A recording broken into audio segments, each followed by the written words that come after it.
হতে হয় তাহলে দেখতে হবে যে উনি এই পর্যন্ত আসার জন্য কি কি করেছেন, ওনার কৃচ্ছ সাধনগুলো কি।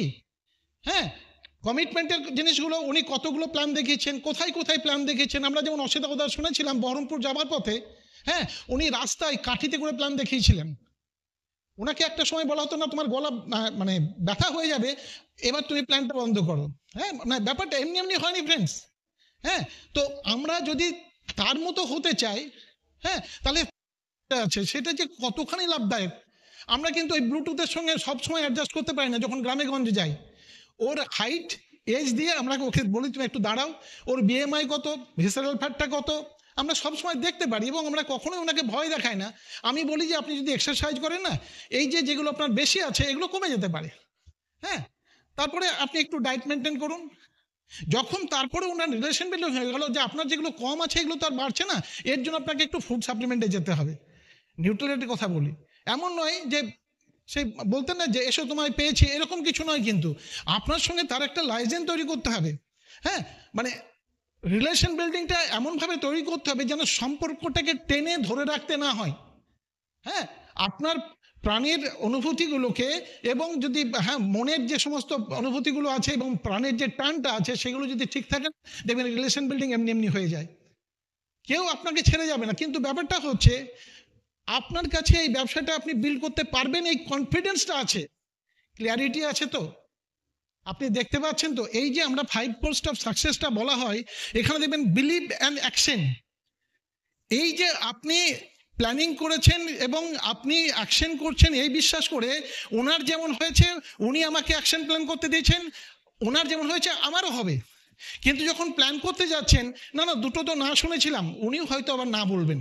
হ্যাঁ, এই মেন্টালিটি নিয়ে যাচ্ছেন না, আপনি এটা ফিল করছেন আমি তো প্ল্যাটিনাম হচ্ছি, আমি তো হয়েই গেছি। হ্যাঁ, আমার পাসপোর্ট জমা পড়ে গেছে, আমরা ফ্লাইটে করে উড়ে যাচ্ছি, আমরা ওই 5 হোটেলে যাচ্ছি। হ্যাঁ, ওইখান থেকে বিভিন্ন রকম ছবি তুলে আমাদের যারা প্রসপেক্ট আছে তাদেরকে পাঠাচ্ছি। হ্যাঁ, এবং তাদের মধ্যে অনেকে কমিটেড হয়েছে নেক্সট টাইম তোমার সঙ্গে আমিও যাব। মানে আপনি যখন প্ল্যান প্রোগ্রামগুলো করছেন, indoor programme, outdoor programme, press meeting, যা যাই করছেন, সেগুলো যে ফিলিংস নিয়ে করছেন যে ফিউচারটাকে প্রেজেন্টে আপনাকে কিন্তু আনতে হবে এবং সেই ফিলিংস নিয়ে করতে হবে আমি হয়েই গেছি। হ্যাঁ, যদি সেই ফিলিংস থাকে, হয়তো তার আগে আপনাকে 5 জন না বলেছে, কিচ্ছু যায় আসে না ফ্রেন্ডস। কেন আমি যে বলছি প্রবাবিলিটি দেখুন, ভারতবর্ষ হচ্ছে 140 কোটির দেশ। হ্যাঁ, এবং আমি কতগুলো ক্ষেত্রে বললাম ইন্ডিয়া নাম্বার 1 পিছনের দিক থেকে, মানে রোগের দিক থেকে আমরা অনেকগুলোতে নাম্বার 1 হয়ে বসে আছি। এবং আমাদের কাছে যে নিউট্রালাইট আছে, থ্যাঙ্কস গড, হ্যাঁ, যে এইগুলো কিন্তু অনেক কিছুই সারাতে পারে। হ্যাঁ, স্টেজ 1 বা 2 ক্যান্সার আমাদের ওখানে, আমি আপনাকে বলছি না, আপনি করতে গেলে অবশ্যই আপনাকে জিজ্ঞেস করে করবেন। দেখেছি যে স্টেজ 2 ক্যান্সার স্টেজ 1-এ চলে এসছে, স্টেজ 1-এর ক্যান্সার কিছুদিন খাওয়ার পর যখন আবার রিসার্চ সেন্টারে গেছে, বললো আপনার তো ক্যান্সার নেই। ফ্রেন্ডস, এইরকম যখন প্রোডাক্ট আপনার হাতে আছে, হ্যাঁ, আমি কিন্তু প্রোডাক্টের অত ডিটেলসে যাচ্ছি না, কিন্তু ব্যাপারটা আমি বলতে চাইছি, আমার যদি কিছু ম্যাজিক কর্নার ঠিকঠাক থাকে, আমার যদি ধরুন ডেমো কিটটা ঠিকঠাক থাকে এবং ডেমো কিটটা প্রপার ওয়েতে ইস্তেমাল হয়, আমি যদি ঠিকভাবে, হ্যাঁ, আপনি কোনো একজন নতুন মানুষ জয়েন করলো, ইনিশিয়াল আমার মেসেজ বললো না, প্রথম কাজ হচ্ছে বিজনেসটাকে ইজি করে দেওয়া, যেন 4-5টা আমি কাস্টমার বেস তৈরি করে দিতে পারি। আমি যদি ওনাকে বলি যে তুমি তোমার কিছু প্রোডাক্ট আর আমি কিছু প্রোডাক্ট নিয়ে যাবো, বলবে তোমাদের কিছু প্রোডাক্ট কিনতে হবে না, বাট একজন প্রোডাক্ট নলেজ প্রচুর আছে, উনি একজন আসছেন, ওই প্রোডাক্টগুলো সম্বন্ধে একটু বলবেন। আমাদের প্রত্যেকটা প্রোডাক্টের সঙ্গে কেয়ার কথাটা লাগানো আছে, তো কিভাবে আমাদের কেয়ার করতে পারে সেগুলো নিয়ে বলবেন। তো যদি যেগুলো ডেমো হয়, ডেমো দেখালাম আর বললাম, এছাড়াও যদি আপনাদের কিছু জানার থাকে আমি কিন্তু বলতে পারি, বাচ্চাদের সম্বন্ধে, বড়দের সম্বন্ধে, আপনার সম্বন্ধে। দেখবেন অটোমেটিক্যালি কিছু মানুষ ওদের সময়ে গেছেন, ওদের সঙ্গে বসেছেন।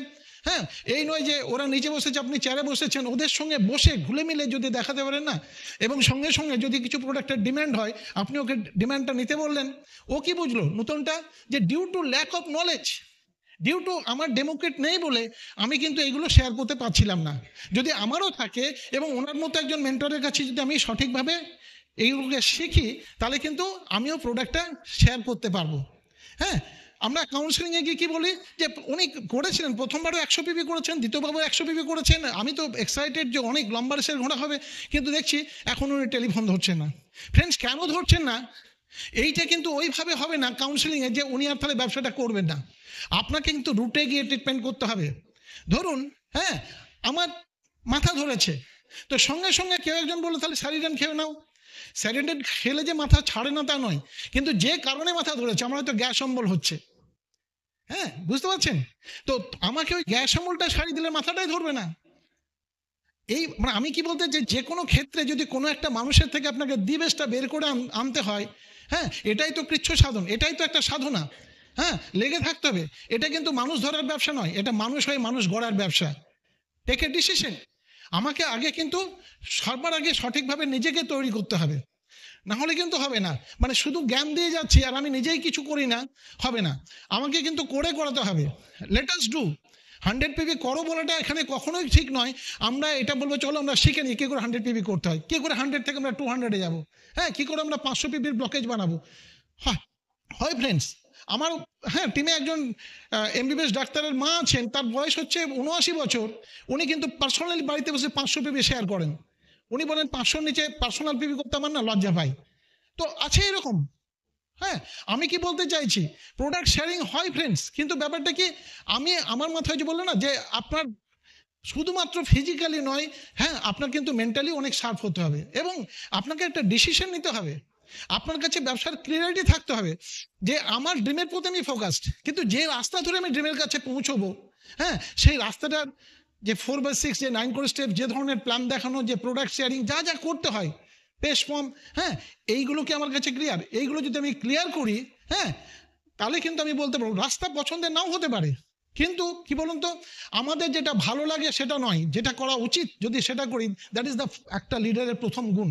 এটা হওয়া উচিত যে যেটা করা দরকার সেটা আমাকে করতেই হবে, অ্যাট এনি কস্ট আমাকে করতে হবে। হ্যাঁ, এবং তার জন্য তো আমাদের সঙ্গে সঙ্গে সবসময়ের জন্য আপলাইনরা আছেন। হ্যাঁ, আমরা অনেক সময় কি মনে করি না, এই এখন আর আমি তো বড় হয়ে গেছি, আমার আপলাইনের সঙ্গে কোনো যোগাযোগ রাখার দরকার নেই বা অন্য কিছু আর কি।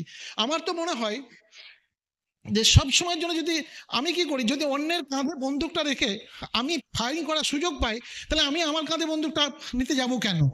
আপলাইনকে একবার জিজ্ঞেস করুন, যা কিছুই নতুন লাগছে। হ্যাঁ, আরেকটা জিনিস হচ্ছে স্ট্রাকচার। স্ট্রাকচার বুঝতে পারছেন আমি কি বলতে যাচ্ছি? যে অনেক সময় দেখবেন আমাদেরকে না, যদি আমাদের স্ট্রাকচারটা ঠিক না থাকে, স্ট্রাকচার ঠিক না থাকে, হ্যাঁ তাহলে কি হয় যে আমাদের অনেক সময় না, যদি আমাকে রেডি করে নেয়, আমার অনলাইন ধরে আমার 3টে লেগ আছে, এটা অসিতবাবু একবার বলেছিলেন, আমার তার কথা ওনার কথাই রিপিট করছি, যেমন 3টে লেগ আছে, একটা 15%, একটা 12%, একটা 9%, এবং এদের বলবুত্তই আমি কিন্তু সিলভার গেছি। কিন্তু এই 3টে লেগই না আমাদের ঠ্যাঁস দিয়ে বসে আছে, আমি সরে গেলে ওরা পড়ে যাবে, আর ওরা পড়ে গেলে আমার পিন পড়ে যাবে। তাই ওরা আমার কাছে শিখবে কি, ওরা যা বলে আমি তাই করছি। একজন হয়তো আপনার প্রথম লেগ বলছে, আমার না ওই যে 15% একজন লেগ বলছে যে আমার না যে 3 নম্বর ডেপতে যা আছে না, যে ব্যবসা করে একটু, তার নটকোনার দোকান আছে, ও যেতে পারবে না, আমিও যেতে পারবো না, তুমি গিয়ে না ওইখানে গিয়ে একটা প্ল্যান দেখিয়ে দাও। কেউ একজন বলছে যে ওর না প্রোডাক্টটা তুমি ওখানে দিয়ে এসো। আমি সবগুলোতে হ্যাঁ করে দিয়ে বলছি যে ঠিক আছে, কিন্তু তোমার জন্য পিনটা না করে। ফ্রেন্ডস, যখনই আপনি দেখবেন আপনার ব্যবসায় মেনটেন মুডে ব্যবসা করবেন, দেখবেন ব্যবসা ফল করে যাচ্ছে। আপনাকে অলওয়েজ গ্রোয়িং মুডে ব্যবসা করতে হবে। যেমন ধরুন আমি যদি মেনটেন মুডে করি, ধরুন আমার 20% ব্যবসা যারা করেছিল এ মাসে, তারা সামহাও হয়তো 100 পিপির জায়গায় 50 পিপি করেছে বা কেউ পারেনি। হ্যাঁ, এবং আমার ব্যবসায় নতুন জয়েনিং নেই, তাহলে কি হবে, আপনার ব্যবসা তো ফলই করবে। কিন্তু যদি আমার ধরুন 20% ব্যবসায় ফলের সঙ্গে আমি 30% নিউ জয়েনিং নিয়ে এসে তাদেরকে করাই। এবং ফ্রেন্ডস, আজকের দিনে আমি আপনাকে বলতে চাইছি যে অ্যামওয়ে যদি সঠিকভাবে আমরা বুঝতে পেরেছি কোর প্লাসটা কি, আমরা যদি বুঝতে পেরেছি এসএসআই কি বেনিফিট দিতে পারে, আমরা যদি বুঝতে পেরেছি যে আপনার 15% লেভেলে আমি কিভাবে 35% এক্সট্রা পেতে পারি, 9% লেভেলে 15% এক্সট্রা পেতে পারি, এবং সেখানে যে ইনকামগুলো আজকে আপনারা অনেকেই জানেন, 20,000, 40,000, দেন 15%-এ 40,000, 80,000 এগুলো পাচ্ছি। এর সঙ্গে সঙ্গে পিজিজিআই, টিটিসিআই, হ্যাঁ এফজিআই, ভাবা যায় মানে একটা ব্ল্যাঙ্ক চেক আপনাকে দিয়েছে, আপনি শুধুমাত্র যে কোনো পিনে ওটা ভরে নিতে পারলেই হয়। হ্যাঁ, কিন্তু বিশ্বাস করুন আমরা অনেকে, আপনারা করেন না তো বলছি না, আমি দেখেছিলাম অনেক ক্ষেত্রে, আমাকে সেদিন আমারই টিমে, হ্যাঁ এই যে পুরুলিয়া বাঁকুড়ায় যে টিমগুলো আছে, আমার অ্যাকাউন্ট ম্যানেজার বলছিলেন জানো তো, 2-1 ছাড়া না ওরা এসএসআইটাই জানে না। তো ব্যাপারটা আমি কি বলতে চাইছি, তার মানে কি, অপরচুনিটি যদি তাকে আমি সঠিকভাবে দিতে না পারি, তার মানে কি আমি ওকে ওর 100 পিপিটা কীভাবে করতে পারে যদি সেই শেখানোর মুডে না থাকি, ও করবে কি করে? ওকে তোমাকে শেখাতে হবে। ওর কাছে আমাকে যেতে হবে। অনেক তো সময় গেছে ফ্রেন্ডস, এখন একটু এইভাবে সময় দিয়ে দেখুন, ব্যবসা কিন্তু অনেক অনেক দূর পর্যন্ত আপনার এগিয়ে যাবে, ঠিক আছে না? হ্যাঁ, আর ব্যবসা যখন করছেন মানে আপনাকে কিন্তু পার্ট টাইম করুন ব্যবসা, ফুল টাইম মেন্টালিটি দিয়ে ব্যবসা করুন, ফুল টাইম মেন্টালিটি। আমি যখন স্কুল জয়েন করি, স্কুলে যাবার সময় আমি কারেক্ট সময় যেতাম, স্কুল করেও ফিরতাম, কিন্তু আসার পর আমি বাড়ি কখন ফিরবো আমার কিন্তু বাড়ির লোক জানতো না। কেন, আমি না একটু চাষিভিত্তিক এলাকার মানুষ, আমি না ব্যবসার ডেমো করতে করতে আসতাম, এবং বিশ্বাস করুন আমার দু একটা লেগ ব্যবসা বেশ করে না অনেক বড় বড় ব্যবসা বিল করেছে, ঠিক আছে? তো এইটা হচ্ছে ব্যাপার, যে আমি ওই সময়টা তো আমার, ওই সময়টা তো আর কারো নেই, ঠিক আছে? কেন, আমি বলেছি যে আপনি আপনার জীবনের যদি ডিরেক্টর হতে চান 2 থেকে 5 বছর কিন্তু আপনাকে দিতে হবে। ব্যবসা আপস অ্যান্ড ডাউন আছে, হ্যাঁ। আপনি দেখবেন অ্যালান মাস্ক, আপনারা সবাই জানেন কার মালিক, উনি কিন্তু 2003 সালে ব্যবসা স্টার্ট করেছিলেন, 2013 সাল পর্যন্ত উনি নয়া পয়সা ইনকাম করতে পারেননি। 10 বছরের পেশেন্স, কিন্তু তখন উনি কিন্তু ধার করে রিইনভেস্ট করে গেছিলেন। আজকে আপনারা জানেন যে পরপর ফার্স্ট জেনারেশন মিলিনিয়ার, হ্যাঁ, ও কিন্তু দুবার ওয়ার্ল্ডের নাম্বার 1 পজিশনে এসেছিলেন, এবং আজকে ওনার অ্যাসেট ভ্যালু হচ্ছে, হ্যাঁ, 8,36,000 crore। ফ্রেন্ডস, এখানেও মিলিয়নিয়ার হওয়া যায়, ওখানে তো ইনভেস্ট করতে হয়, এখানে উইদাউট ইনভেস্ট করা যায়, হ্যাঁ। মানে আমি অন্যভাবে নেবেন না, আমি কিন্তু একবার ডায়মন্ড হয়ে যখন লস ভেগাস যাওয়ার আমার সুযোগ হয়েছিল, তো যখন গেছিলাম তখন ছোট্ট একটা কান্ট্রি, সেটার নাম হচ্ছে থাইল্যান্ড। আমি ওখানে 16-17 জন, হ্যাঁ, ক্রাউন অ্যাম্বাসেডর এসছে। প্রথমে আমার মিসেসকে বলছি, দেখো এরা কত ছোট ছোট বয়স, 30-32-এর মধ্যে হবে, এখন থেকে ডায়মন্ড হয়ে গেছে। বাট যখন স্টেজে ওদেরকে তোলা হচ্ছে, বলছে আই এম ব্র্যান্ড নিউ, হ্যাঁ, ক্রাউন অ্যাম্বাসেডর। কেউ বলছে I am brand new 32 years, একজন লেডি বলছে I am brand new founders crown ambassador. আমার চোখগুলো না এখানে চলে গেছিল, এবং একটাই জিনিস সেখানে ভেবেছিলাম, আচ্ছা থাইল্যান্ড তো পশ্চিমবঙ্গের মতো এইটুকু কান্ট্রি, আর আমাদের ভারতবর্ষ কত বড়, হ্যাঁ, 15 কোটি মানুষ আজকে জেনুইন বেকার, কিছু তারা খুঁজছে কিন্তু আস্থা পাচ্ছে না, ঠিক আছে না? আমাদের রীতিমতো ঠিকভাবে তৈরি করেনি বলে, যদি ওটা হয় তাহলে ভারতবর্ষ থেকে কি ক্রাউন বেরোতে পারে? এখন শুধু আপনি ভাবছেন আমার প্ল্যাটিনামশিপ হবে, তো ফ্রেন্ডস আমি বলছি না ওই ভাবাটা একদম ছেড়ে দিয়ে না, কনফিডেন্স নয়, ক্লিয়ারিটি নিয়ে আসুন, ক্লিয়ার অ্যাজ ক্রিস্টাল করুন। বুঝতে পারছেন, আমরা যখন সিয়াচেন গ্লেশিয়ারে থাকতাম, আমার মনে আছে আমরা বরফের ঘরে থাকতাম, একসঙ্গে একজন ছাত্রী থাকতে হতো না, দুজনকে ডিউটি দিতে হতো। কেন, একজন যদি কোনো কারণে চোখ ঘুমিয়ে পড়ে, সঙ্গে সঙ্গে কিন্তু বরফ দিয়ে ওটা ঢেকে যায় আর সবগুলো মারা যায়, ঠিক আছে? তো সব সময় শাবল জাতীয় একটা জিনিস দিয়ে না ওইগুলোকে ছাড়াতে হতো, কারণ রাত্রেবেলা ওটা -70 টেম্পারেচার হয়ে যেত, ঠিক আছে? তো আমার বলার উদ্দেশ্য, সেখানে যে বরফগুলো না, ওই পারে কে আছে অনেক দূরে, কেউ একজন আছে, এটা দেখতে পাবেন, কারণ বরফগুলো হচ্ছে কত হাজার বছরের পুরনো, ঝকঝক করে। বুঝতে পারছেন ব্যাপারটা? এমনিতে কিন্তু বরফে কিছুই দেখা যায় না। তো আপনার কাছে আমাদের ব্যবসাটা না ক্লিয়ার অ্যাজ ক্রিস্টাল হতে হবে, হ্যাঁ। একজনকে আপনি 3% নিয়ে যাবেন, আপনি কিন্তু তার কাছে কোনো এমারেল্ড ডায়মন্ড যে কোনো পেনাই থাকুন, you are just like a 6%, ওই জন্য আপনাকে ওইভাবে ফিল করতে পারে।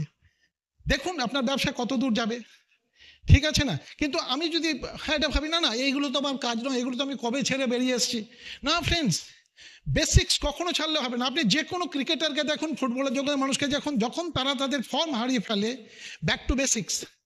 আপনি যুবরাজ সিংকে দেখুন, আমাদের এই কলকাতার সৌরভ গাঙ্গুলিকে দেখুন, ওরা কিন্তু প্রুভ করেছিল যে আমরা ফুরিয়ে যায়নি, হ্যাঁ, একটু প্র্যাকটিস করে আবার কিন্তু আমরা কাম ব্যাক করতে পারি। তো ফ্রেন্ডস, আমাদের এই যে সেকেন্ড ইনিংস আমরা খেলতে যাচ্ছি, এই যে সময়ে যেখানে আমরা হেলথ ওরিয়েন্টেড প্রোগ্রাম মানুষকে প্ল্যান দেখাচ্ছি, সেখানে আমরা কি আর একবার সেই অসিদাউদা বলেন না, মারো জওয়ান হেইও, এইভাবে লাগতে পারি না, শুরু করতে পারি না?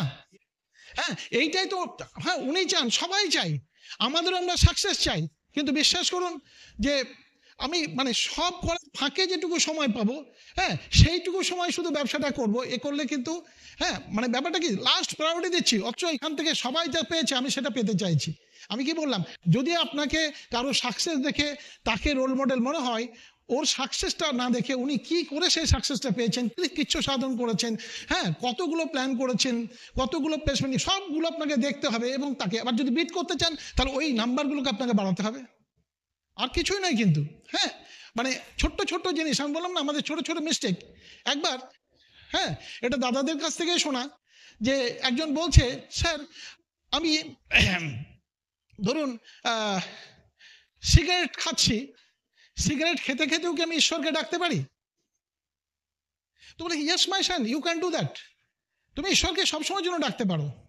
তখন আরেকজন বললো, স্যার আমার প্রশ্ন ঠিক ওই রকমই, কিন্তু আরেকটু, আমি কি ঈশ্বরকে ডাকতে ডাকতেও সিগারেট খেতে পারি? বলছে no my son, you can do that. কথাটা কি হল বলুন তো, যে আমি সিগারেট খাওয়ার মাঝে আমার ঈশ্বরের কথা মনে পড়েছে, তাই আমি সেখানে নিজেকে সাবমিট করছি। কিন্তু যদি আমার ধরুন ঈশ্বরকে ডাকতে ডাকতে সিগারেট খাওয়ার ইচ্ছে জাগে, আমি কিন্তু ডিফোকাসড হয়ে যাচ্ছি। আপনাকে সবসময় আপনার ড্রিমে ফোকাস থাকতে হবে।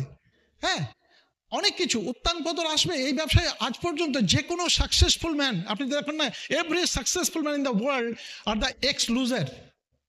কখনো না কখনো তারা কিন্তু ডিফিট করেছেন, কখনো না কখনো তারা কিন্তু হেরেছেন, কিন্তু অন্যের মতো থেমে থাকেননি, পরাজয়টাকে অ্যাকসেপ্ট করতে পারেননি। আপনি পড়ে গিয়ে যতক্ষণ না হার স্বীকার করছেন, পৃথিবীর কারো ক্ষমতা নাই আপনাকে হারিয়ে দিতে পারে। একমাত্র আপনি যখন আপনার জীবনের আগে একটা ফুল স্টপ এনে দেবেন, হ্যাঁ, কমা লাগতে পারে, হাইফেন লাগতে পারে, কিন্তু ফুল স্টপ টেনে দেওয়া তো আপনি পারেন, অন্য কেউ পারে না। ঠিক আছে না? আমি আপনাকে বলিনি যে এই ব্যবসাটা আমাদের মতো মানুষ, হ্যাঁ, মানে বিশ্বাস করুন, ডিফেন্স থেকে আসার পর আমরা প্রথম দিকে তখনকার প্রোডাক্ট শেয়ারিং ওইভাবে ছিল। হ্যাঁ, খাইনি দেয়নি, কিন্তু প্রোডাক্ট শেয়ার করতে হবে। হ্যাঁ, আমার মনে আছে কোনো একটা সময়ে অসিতাবোদা কাছে আমরা 50 পিপির পয়সা পাঠিয়ে দিয়েছি।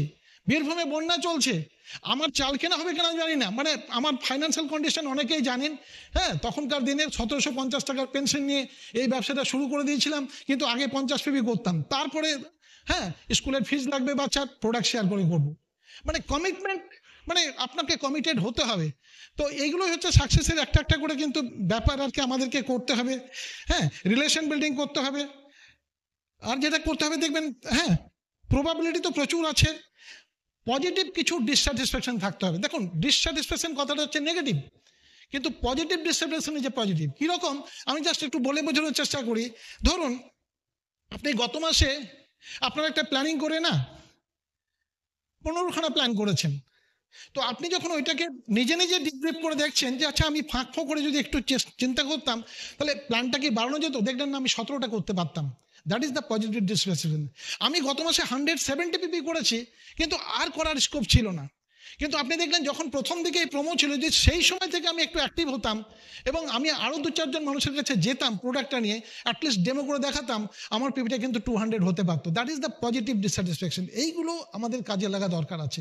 না নেগেটিভ হয়ে বসে আছি, আমি বললাম না, অনেকেই না পড়ে যাওয়ার পর দেবদাস হয়ে বসে আছে, দেবদাসের মতো ফিল্ম বানাতে কেউ চাইছে না। হ্যাঁ, মাল্টিমিলিয়নার হন, এখান থেকে আপনাকে আমাকে শিখতে হবে আর কি। ঠিক আছে, দেন আরেকটা জিনিস যেটা আমি আপনাকে মনে হচ্ছে আপডেট করে আপনাকে আপগ্রেড করতে হবে।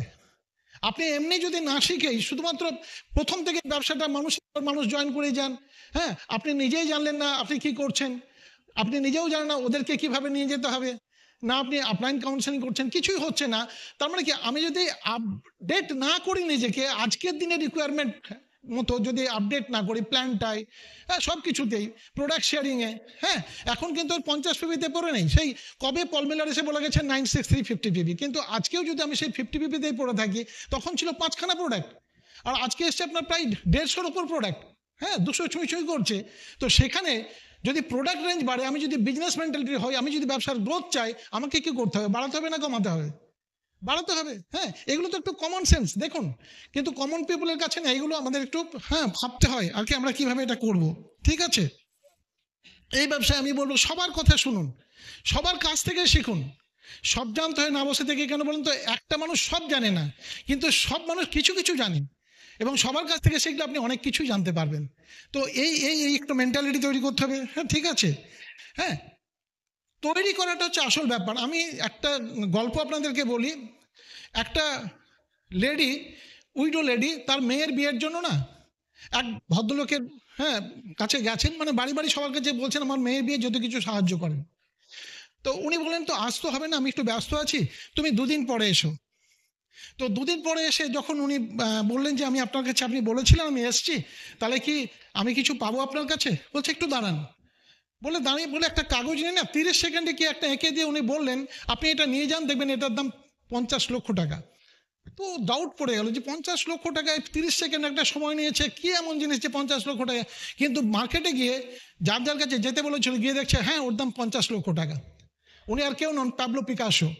যখন ওনাকে বলা হলো যে আপনি 30 সেকেন্ডে সেদিনও কিছু একটা এঁকে দিতে পারতেন, বলছে সেদিন আমার মনটা তৈরি ছিল না তোমার জন্য।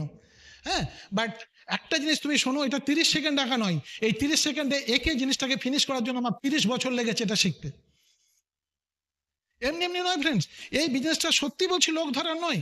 হ্যাঁ, আপনাকে সঠিকভাবে এগিয়ে যেতে হবে আর কি। হ্যাঁ, তারপরে স্ট্রেঞ্জার মিট করতে হবে। হ্যাঁ, পৃথিবীতে চেনা মানুষ তো আছেই, কিন্তু অচেনা মানুষের সংখ্যা অনেক বেশি। আমার চেনা মানুষ প্রথম থেকে একটাও ব্যবসা করেনি। দেখুন, বন্ধুত্বের কোনো পদবি হয় না। হ্যাঁ, হাত বাড়ালেই বন্ধু।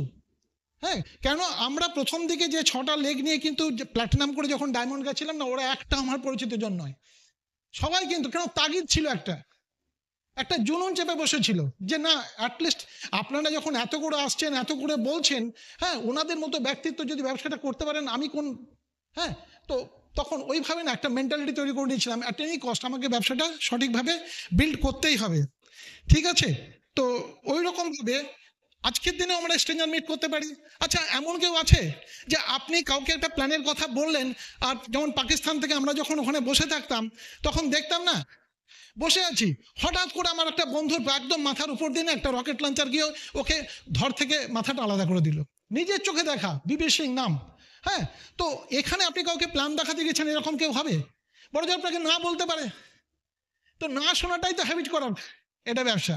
তো নাটাকে আমরা একটু হ্যাবিট করবো আজ থেকে। হ্যাঁ, ওইটা মনে করার কিছু নাই ফ্রেন্ডস, আপনি ছোট হয়ে যাবেন না।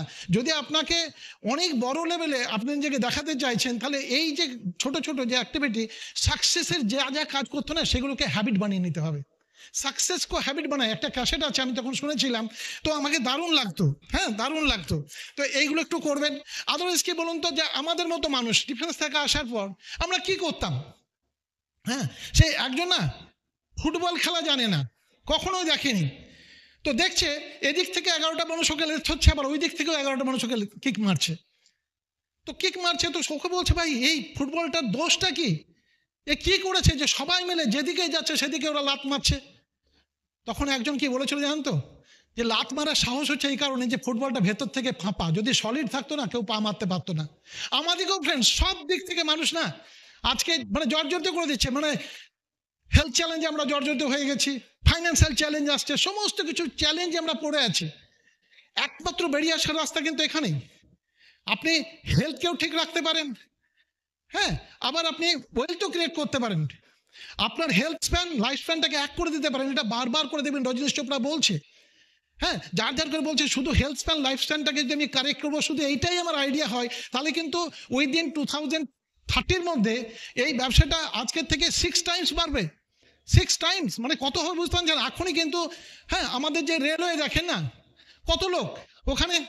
হ্যাঁ, আগে আমি দেখতাম 12 লাখ, এখন কিন্তু সেটা কমে 7 লাখ হয়ে গেছে। ডিফেন্স আমি যখন করতাম তখন ছিল 17 লাখ, এখন ওটা কমে হয়ে গেছে 12 লাখ। পোস্ট অ্যান্ড টেলিগ্রাফ ছিল 5 লাখ, এখন 3.5 লাখ। তারপরে ওগুলো আর বাড়েনি। তবে আমরা যে এডুকেশনে যে বলবো তাই বড় হয়, একটা ভালো চাকরি পাবো, সেই দিনগুলো কিন্তু আজকে নেই ফ্রেন্ডস। কিন্তু সেখানে আজকে নেটওয়ার্ক করে কিন্তু 84 লাখ মানুষ জীবিকা নির্বাহ করছে। আমি শুধু আমের কথা বলছি না, কিন্তু এটাই যদি 6 থেকে 8 করোড় হয়, ভাবতে পারছেন আপনি যদি ব্যবসায় লেগে থাকেন, আপনার ব্যবসাটা কোথায় যাবে? হ্যাঁ, আপনাকে এই প্রবাবিলিটিগুলো দেখতে হবে এবং নিজেকে কন্টিনিউ তৈরি করতে হবে। নিজেকে কন্টিনিউ তৈরি করতে পারেন, দেখবেন যে নদী নিজেকে না সবসময় জন্য সলিড ভাবে ধরে রেখেছে, এপার ওপার ভেঙে যাচ্ছে না, পুরো সভ্যতা দেখবেন, সভ্যতা তার, হ্যাঁ, চারিপাশে গড়ে ওঠে। ঠিক আছে, আমার বলার উদ্দেশ্য, আমি যদি ছোটখাটো কিছুতে, হ্যাঁ, এই যেমন তো অফলাইন পজিটিভ ছিলাম, হ্যাঁ, এত পজিটিভ ছিলাম, তখন সব কিছুই করতাম, তাহলে আজকে কি হলো? তুমি নাকি সুইচ, তোমাকে কেউ অন করলে অন হচ্ছে, কেউ অফ করে দিলে অফ হয়ে যাচ্ছ। আর যারা অফ করছে তারা কি সাকসেসফুল ম্যান? কোনো সাকসেসফুল ম্যান নয়। কিন্তু জাস্ট আমাকে এটাকে বোঝার কথা একটু বলতে চাইছি। আমাদেরকে একটা কথা হচ্ছে না তো, আমরা আমরা সবাই জানি যে আমরা এডিএসডি ব্যানারে আছি, মানে উনি তো একটা ব্র্যান্ড, হ্যাঁ, বুঝতে পারছেন?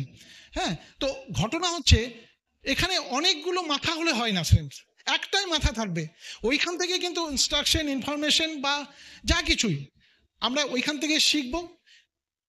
অনেকগুলো মাথা হলে কি হয়, একটা জিনিস আমি আপনাদেরকে মানে জাস্ট বলছি, যে দেখুন রাবণের কতগুলো মাথা ছিল? কতগুলো মাথা ছিল? হাত কতগুলো ছিল? দুর্গার কতগুলো মাথা আছে? হাত কতগুলো? সহস্রভুজা। আমার বলার উদ্দেশ্য হচ্ছে এটা ফ্রেন্ডস, একটা মাথা হোক আর সহস্র কাজ করার হাত হোক। যেভাবে আমি তো অবাক হয়ে যাই যদি কোনো মানুষ না মাসে, এক মাসে না হলেও 2 মাসে না হলে 4 মাসেও যদি একবার কিছু বোধ কিছু কথা এইগুলো শুনে নেন, যার প্রত্যেকটা লিঙ্ক আপ করা আছে, আপনি মাসে একটা করে শুনুন, দেখবেন হ্যাঁ আপনার মধ্যে কিন্তু সেই সিংহ বিক্রম জেগে যাবে। মানুষকে দুর্বল দুর্বল বলে তার প্রতিকার করতে পারবেন না, তাকে সবল করতে পারবেন না, সব সময় তার মধ্যে সিংহ বিক্রমটাকে জাগাতে হবে ফ্রেন্ডস। তো আমরা রাজি আছি কি? আমরা এক্সাইটেড কি? আমরা ফায়ার্ড আপ? অসুবিধা সেদাদি যে বিশাল বড় স্বপ্ন দেখেছেন, আজকে উনি এসছেন এখানে, সত্যি বলছে আজকে যে আমরা এই দিনটাকে কিভাবে আমাদের কাছে নিচ্ছি, মানে ইউ কান্ট ইমাজিন। হ্যাঁ, কারণ অনেক আগে যখন কোন একটা সময় আমি প্রথম প্ল্যানটা দেখার পর যাব না করছিলাম সোমনাথকে, তো একটা 3টে আমার আপলাইন ছিল বলে এটা সম্ভব হয়েছে, টিকিট কেটে নিয়ে গেছেন যে একজন আসবে তুমি তাকে শুধু শুনবে। তো সেই ভদ্রমহিলার কেউ না, সেদাদি উনি এসেছিলেন আপনার আসানসোলে, হ্যাঁ রবীন্দ্র ভবনে, এবং বিশ্বাস করুন চরচর করে জানলাগুলো সব ভেঙে যাচ্ছে, এত লোকের ভিড়। হ্যাঁ, তো ঘটনা হচ্ছে যে আমি যখন দেখলাম যে আর লোক নিতে পারছে না, সেখানে কিন্তু আমি ওখানে জায়গা পেয়েছি। উনি আমাদের গ্রামেগঞ্জে না আলকাপ বলে একটা জিনিস হয়, সবকে স্টেজের উপর বসে নেওয়া হয়, উনি সেদিনকে সেইভাবে সবাইকে বসে নিয়েছিলেন, শুধু ওনাদের দুজনের দাঁড়ানোর একটু বসার জায়গা ছিল না, দাঁড়ানোর জায়গা ছিল। এবং সেদিন আমি দেখেছিলাম যে উনি যে কথাগুলোই বলছেন সেগুলো আর কারোর জন্য নয়, ওটা যেন আমার জন্যই ছিল। ঠিক আছে, উনি একটা কথা বলেছিলাম আরও মনে আছে, যে আমাদের পরশমণি যাকে ছুঁয়ে দেয় সে শোনা হয় না, সেও কিন্তু একটা পরশমণি হয়ে যায়। তো ওনাদের স্বপ্নটাকে হ্যাঁ আমরা সাকার করতে পারবো না কি? আমাদের মধ্যে সেই জেদ নেই? হ্যাঁ দেখুন, আমি যদি আমার মধ্যে সিংহ বিক্রম না জাগাই, শেয়ালের ধরতে অ্যাটিটিউড কিন্তু জাগবেই অটোমেটিকলি, ওটা জাগাতে হয় না, ওটা অটোমেটিকলি জেগে যায়। সুতরাং এমন এক কাপলকে, এমন একটা ব্র্যান্ডকে আমাদের সামনে পেয়েছি, হ্যাঁ আমরা কারোর থেকে পিছিয়ে থাকবো কেন? তাই না, কারো থেকে পিছিয়ে থাকবো কেন? তো এইরকম ভাবে আমরা যদি একটু ঠিকভাবে নিই, তাহলে কিন্তু আমাদের অনেক বড় ব্যবসা হবে। আমি একটা গল্প বলি। হ্যাঁ, সময় প্রায় আমার শেষের দিকে। কেন এই কথা বলছি জানো তো, অনেক আগের দিনের কথাগুলো মনে আসছে। একটা জিনিস তো আমি তো বললাম না, রিটায়ার্ড হলেও কিন্তু আমি আজকে টায়ার্ড নই। আমরা আজকেই কিন্তু দেখবেন লেক টাউনে, হ্যাঁ মানে সল্ট লেকে একটা প্রোগ্রাম করে সেখান থেকে এখানে এসেছি, আবার এখান থেকে আমরা বাড়ি ফিরবো, হ্যাঁ হয়তো রাত 3টের সময় বাড়ি পৌঁছবো, কিন্তু পরের দিন আবার আমি সেই চন্মনে। কেন বলুন তো? আমি এই ব্যবসাটার মধ্যে ওই যে বললাম না যে আমি কত ক্লান্ত, আমি যদি আমার মনকে সেই মেসেজটা না দিই, আমি যদি একে এনজয় করি, তাহলে কিন্তু সব কিছু হয়ে যায়, সব কিছু হয়ে যায়। তো কি হয়েছে যে একটা মেয়ে, হ্যাঁ তার বাবা মা মারা গেছে, কতগুলো তরমুজ বিক্রি করছে। তো তরমুজ বিক্রি করছে, তো হঠাৎ করে একটা গাড়ি এসে থামলো, এক কাপল এবং তাদের সঙ্গে একটা ছোট বাচ্চা ছিল। তো বাচ্চাটা ওই তরমুজ দেখে বললো, লাল করে একটা কাটা আছে, যে আমি তরমুজটা খাবো। তো সঙ্গে সঙ্গে মেয়েটা তাকে নিয়ে এলো, বললো দাঁড়াও দাঁড়াও, দাম কত? বললে 50 টাকা। বলছে না না 50 টাকা না, এটা তোমাকে 40 টাকায় দিতে হবে। তো বললাম না ম্যাডাম, 40 টাকা দিলে আমার কিছুই থাকবে না, এটাতেই বিচে যেটুকু পাবো সেটা দিয়ে আমার খাওয়া হবে, হ্যাঁ খেতে পাবো। আর সঙ্গে সঙ্গে বললো না না তোমাকে 40-এ নিতে হবে, দিবে তো দাও, নাহলে। তো বাচ্চাটা কাঁদতে শুরু করেছে, তখন সঙ্গে সঙ্গে ও মেয়েটা বাচ্চাটাকে তরমুজটা দিয়েছে, যেই হাতে দিয়েছে হাত, বাচ্চা ছেলের হাত পড়ে গেছে, পড়ে গিয়ে ওটা ফেটে গেছে। তখন বললেন না এই তরমুজটা তোমরা নেবো না। সঙ্গে সঙ্গে মেয়েটা দৌড়ে গিয়ে আরেকটা তরমুজ নিয়ে এলো, তরমুজটা নিয়ে তার হাতে দিয়ে বললো, এই তরমুজটার দাম তোমাকে দিচ্ছি, যেহেতু এটা পড়ে গেছে তোমাকে 50 টাকায় দিচ্ছি। তখন বলছে নো নো, আপনি বললেন না তোমার ভাই কাঁদছে, হ্যাঁ রিলেশনশিপ মে কই মুনাফা নিয়ে দেখা যাতা, আমার ভাইকে আমি খেতে দিলাম, হ্যাঁ আমার আজকে এমনিতেই পেট ভরে গেছে। তো এই কথাটা মেয়েটার কাছে শোনার পর ওই ভদ্রমহিলা বললো, আরে আমি ওকে একবার বলেছি এটা তোমার ভাইয়ের মতো, আর সে সঙ্গে সঙ্গে মনের দিক থেকে ভাই মেনে নিল। তো ওর মনটাও কিন্তু একদম ক্ষণেকের তরে চেঞ্জ হয়ে গেল। চেঞ্জ হয়ে গিয়ে কী করলো, ওর যে একটা ব্যাগ ছিল, ব্যাগ থেকে 2টো সোনার বালা ওই মেয়েটাকে পরিয়ে দিল, যে তুমি আমার মেয়ের মতো। এইটা ওই ভদ্রলোক দেখছিলেন। ওনাদের 2 ভাইয়ের মধ্যে না আপোষে অনেক দিন ধরে কেস চলছিল, মারামারি, একে অপরকে পেলে শেষ করে দেবে। হ্যাঁ, তখন ওই ভাইটা আর কোথাও না গিয়ে সোজা গিয়ে দাদার কাছে গিয়ে পৌঁছলো, বলছে দাদা কয়েকটা টুকরো কাগজের জন্য, কিছু জমির জন্য আমরা আপোষে ছোটোবেলার থেকে তুই কত কোলে পিঠে আমাকে মানুষ করেছি, তোর সঙ্গে আমার দেখাশোনা বন্ধ, তোর সঙ্গে আমাকে পেলে আমি তো মারামারি করবো, না না দাদা সব তুই নে, আমার কিছু চাই না। তখন ওই দাদাও কিন্তু ভাইকে জড়িয়ে বললেন, না ভাই আমিও না সেই দিন থেকে ঘুমোতে পারিনি, কেন আমার ভাইকে ছেড়ে আমাদের যে এটা ছিল সেটা কিন্তু আমি আজও ভুলতে পারিনি ফ্রেন্ডস, আমারও কিছু চাই না, এইগুলো সবই থাক। মানে সব সমস্যার সমাধান হলো। কি বলুন তো, কি বলেছিল মেয়েটা? রিস্তে মে কোই মুনাফা নেই দেখা যাতা। ঠিক আছে, তো আমরাও যদি ধরুন আজকে বিজনেসটা করতে গিয়ে ইনিশিয়াল স্টেজে কি পেলাম, এটা পেলাম বলে না, আমি কি পায়ে দিতে পারলাম, অনেক কিছু পাবেন ফ্রেন্ডস। আমি বলছি না, এখানে প্রশান্ত মহাসাগর, আপনি যা চান এখান থেকে তাই পেতে পারেন। আমি এমন মানুষকেও দেখেছি, মার্কলি তার আমরা হাত মিলিয়েছি অস্ট্রেলিয়া গিয়ে, আমার মনে আছে। তো উনি মানে সেরকম মানে ঘর থেকে উঠে আসা, এবং কোনখান থেকে ব্যবসা বিল্ড করেছেন আপনারা জানেন। ওনারও কিন্তু চার্টার প্লেন এই ব্যবসা থেকে উনি তৈরি করেছেন। আরেকটা কথা দেখুন, আমরা অনেক সময় বলি না, ওর তো গাড়ি আছে, ওর তো বাড়ি আছে, ওর তো দুটো বাড়ি, ও কি ব্যবসাটা করবে? আমার একটাই কথা ফ্রেন্ডস, ব্যবসাটা ও করবে না আপনি কি করে জানলেন? এই ব্যবসাতে যাদের আমি বললাম প্লেন আছে তারাও ব্যবসা করে। ও হয়তো একটা বাড়ি দুটো গাড়ি কিনতে গিয়ে যে ইএমআইটা ভরে সেইটা দিতে হিমশিম করে, যদি কিছু একটা সে খুঁজছে। আপনি যদি প্ল্যানটা গিয়ে তাকে সঠিকভাবে দেখান যে এটা একটা এক্সট্রা ইনকামের রাস্তা, এবং আপনার যে টাইমটা আপনি কিল করেন সেটা দিয়ে এখান থেকে আর্ন করা যায়, দেখবেন সে অ্যাসোসিয়েট করতে পারে, অনেক বড় বড় মানুষ এই ব্যবসায় কিন্তু আছেন, সবাই কিন্তু পয়সার জন্যই আসেননি। ঠিক আছে, তো আমি জাস্ট একটা গল্প সবসময়ের জন্য বলি, সেই গল্পটা বলে আমি আজকে শেষ করছি। গল্পটার কিছুই নয়, একটা বাড়িতে অকশন হচ্ছে। কেন? উনি ব্যাংক লোন মেটাতে পারেননি, তার জন্য বাড়িটার অকশন হচ্ছে। অকশন কি দিয়ে হয়? ছোট ছোট জিনিস দিয়ে হয়, অকশন হয়। তো প্রথমে একটা মানে ভাঙা পিয়ানো ছিল, সেই পিয়ানোটা নিয়ে এসে তার তারগুলো ছেড়ে গেছে। উনি বললেন এটাই এই বাড়ির সব থেকে একটা ছোট জিনিস, কিন্তু বিশ্বাস করুন এটা কোনো একটা সময় বিশ্বের সব থেকে বড় যে সঙ্গীতজ্ঞ এটা হাত দিয়ে বাজিয়েছিলেন। বাট এর দাম কত? উনি রাখলেন $50, কেউ কিনতে রাজি হলো না। তারপরে এটা কমিয়ে আপনার $40, $30 করতে করতে $10, কেউ রাজি নয়। শেষ পর্যন্ত $5 কেউ কিনতে যখন রাজি হলো না, একজন বুড়ো ভদ্রলোক এসে বললেন আমি একটু এটা দেখতে পারি। দেখে উনি কি করলেন, উল্টো দিকে ঘুরে কিন্তু ওনার তারগুলোকে উনি জুড়ে দিলেন। তারপরে উনি সুন্দরভাবে ধুন তুললেন, এমন ধুন তুললেন সবাই যারা ছিল তারা কিন্তু একদম মোহিত হয়ে গেল ওই ধুনটা শুনে। দিয়ে বলল, আবার বলছি, ওই বিশ্বের সর্বশ্রেষ্ঠ সঙ্গীতজ্ঞ এটা হাত দিয়ে বাজিয়েছিলেন, বলুন এর ভ্যালু কত? তখন কেউ বলছে এটা $100, $500, $1000, শেষ পর্যন্ত ওটা $5000 বিক্রিয়েছিল, যেটা $5 বিক্রিয়েছিল। ঠিক ফ্রেন্ডস, আজকে হয়তো আমাদের অনেকেই দেখবেন সেইভাবে মানুষ হিসেবে মনে করছে না। হয়তো আপনার এমন রিলেটিভ আছে, তার কাছে গেলে সে হয়তো আপনাকে লাস্টে না ডাকলে নয় বলে ডাকে, গেলে হয়তো সেরকমভাবে আতিথেয়তা করে না। সমাজেও হয়তো আপনি অপান্ত হয়ে গেছেন, মানে সেইখানে গিয়ে যদি আজকে না এই যে গুরুকুল আছে, এই যে আপলাইনরা আছে, তাদের কাছে গিয়ে সাবমিট করে যদি আমাদের জীবনের তারটা আবার জুড়ে দিয়ে না সেই সুরটা তুলতে পারি, তাহলে কিন্তু বিশ্বাস করুন আবার আমরা না ভারত আবার জগৎ সভায় শ্রেষ্ঠ আসন লাভে সেই ঘটনাটাই ঘটতে যাচ্ছে, এবং সেই ঘটনাটা ঘটাবেন আপনি, আমি, আমরা সবাই। কি রাজি আছেন? Excited? Thank you, nice to meet you.